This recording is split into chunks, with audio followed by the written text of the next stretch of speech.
మహిళల కనీస వివాహ వయస్సును 18 నుండి 21 సంవత్సరాలకు పెంపు.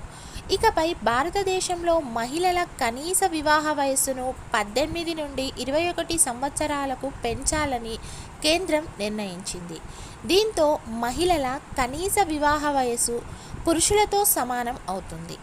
స్త్రీ పురుషుల కనీస వివాహ వయస్సును సమానం చేసి 21 ఏళ్లుగా నిర్ణయించే ప్రతిపాదనను కేంద్ర కేబినెట్ 2021 డిసెంబర్ 15వ తేదీన అంగీకారం తెలిపింది. ఈ విషయంపై అధ్యయనానికి సమతా పార్టీ మాజీ చీఫ్ జయా జైట్లీ అధ్యక్షతన 2020లో 4 సభ్యుల కమిటీని ప్రభుత్వం నియమించింది.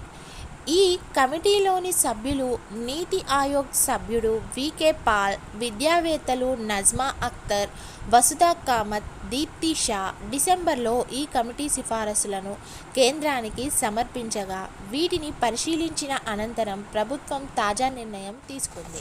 ఓకే ఫ్రెండ్స్, వీడియో కనుక నచ్చితే లైక్ చేయండి, కామెంట్ చేయండి, షేర్ చేయండి. మా ఛానల్ని సబ్స్క్రైబ్ చేసుకున్నట్లయితే సబ్స్క్రైబ్ చేసుకోండి. అలాగే పక్కనే ఉన్న బెల్ ఐకాన్ని ట్యాప్ చేయండి.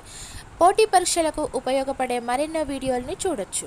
ఉద్యోగం సాధించడం మీ లక్ష్యం అయితే Unacademy learning app play store నుంచి డౌన్లోడ్ చేసుకోండి. అక్కడ అనేక ఫ్రీ వీడియోస్ ఉచితంగా లభ్యమవుతాయి. ఫ్రీ వీడియోస్ ఓపెన్ కావాలంటే మీరు బాలాజీ 10 Live అనే రిఫరల్ కోడ్ వాడాల్సి ఉంటుంది. ఎవరైతే అన్అకాడమీ లెర్నింగ్ యాప్ డౌన్లోడ్ చేసిన తర్వాత ఏపీఎస్సీ టీఎస్పీఎస్సీ కేటగిరీ ఎంచుకొని అక్కడ ఫ్రీ వీడియోస్ ఓపెన్ కావాలన్నప్పుడు మాత్రం ఖచ్చితంగా BALAJI 10 LIVE Balaji 10 Live referral code వాడండి. ఖచ్చితంగా మీకు అనేక ఫ్రీ వీడియోస్ ఓపెన్ అవుతాయి. అంతేకాకుండా పూర్తి స్థాయి కోర్సానికి మీరు ఇంత కాలానికి జాయిన్ కావాల్సి ఉంటుంది. మీరు జాయిన్ అయినప్పుడు ఇక్కడ ఉన్నటువంటి దాదాపుగా 60 మందికి పైగా యాక్టివ్ ఎడ్యుకేటర్స్ యొక్క పూర్తి క్లాసెస్ని, అదేవిధంగా రికార్డెడ్ క్లాసెస్ని, లైవ్ క్లాసెస్ని, దాంతోపాటుగా group 1, group 2, group 3, group 4 sub inspector లాంటి ప్రతి కోర్సు మీకు వినడానికి అవకాశం ఉంటుంది. ఇలా అన్అకాడమీలో అన్లిమిటెడ్ సబ్జెక్ట్ మీరు ఒడిసి పట్టాలంటే ఇప్పుడే